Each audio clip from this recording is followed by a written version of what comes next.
We'll start with an first of all, aloha. Aloha. Good. Cindy and I, we are going to talk a little bit about, of course, in the Samadi Pada, the first chapter, and today we're going to just discuss a little bit with Sutra. What did we decide? 14. Sutra 14.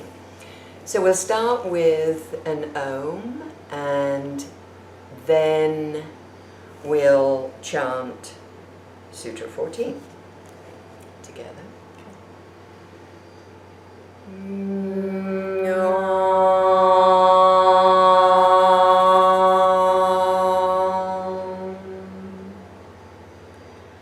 Satu dirga kala nairantaya satkara savito drita bhumi.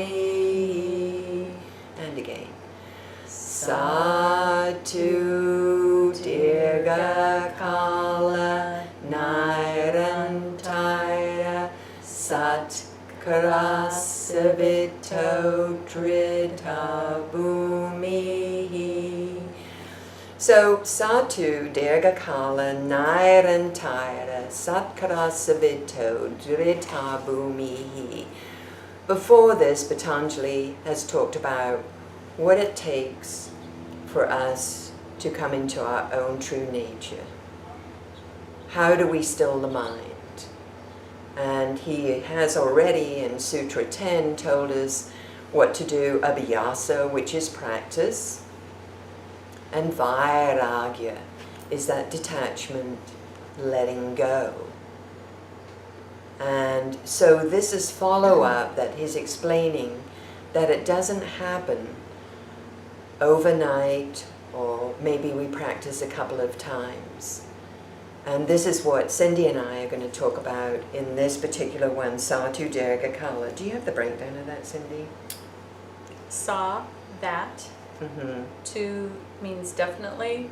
And Durga is long. Kala is time.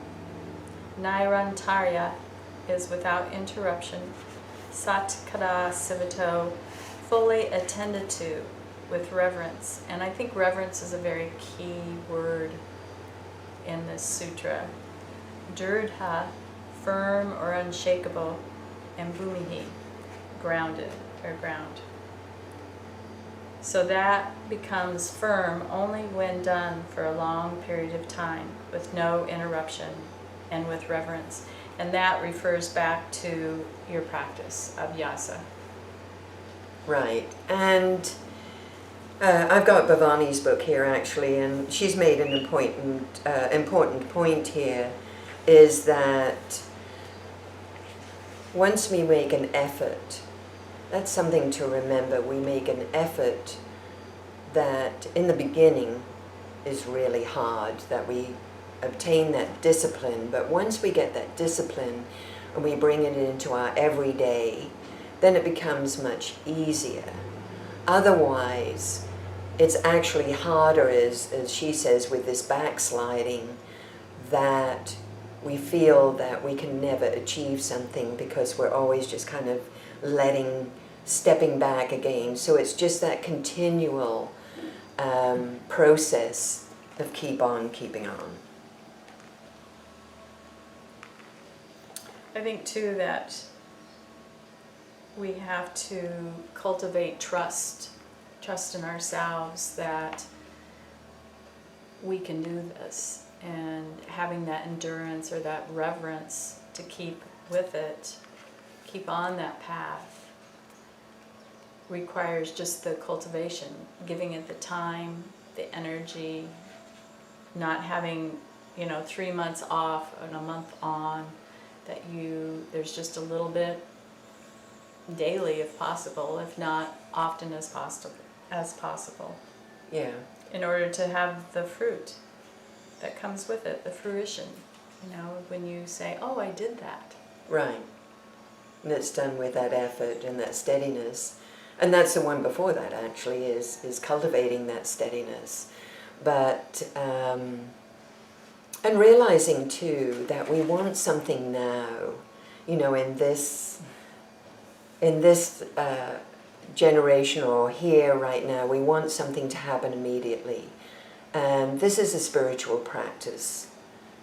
So it's developing, as Cindy was saying, that earnestness and that sincerity, and not looking at the goal and getting frustrated and not getting there fast enough, because it might not happen in this lifetime. It might happen in many lifetimes in the future. We don't know this.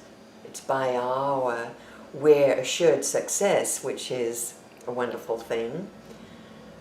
But when that comes, when we've actually got to this state of samadhi, of that complete integration, we're not sure when that happens, but just the effort we get, even from the effort, we get rewards from it, wouldn't you say? Mm-hmm. And you've actually answered one of my questions I had, you know, how long do I have the patience to wait for long-term results? And I think that comes forth with your dedication of, if you want it bad enough that you can have the confidence that even if the path gets windy or it's disrupted, that you've already done the groundwork and you more or less become unshakable. Good. Okay, so let's chant that again. 114.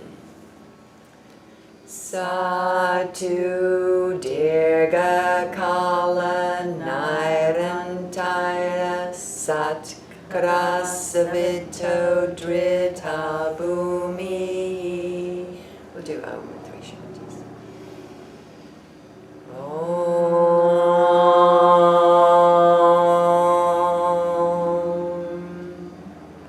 Shanti, Shanti, Shanti.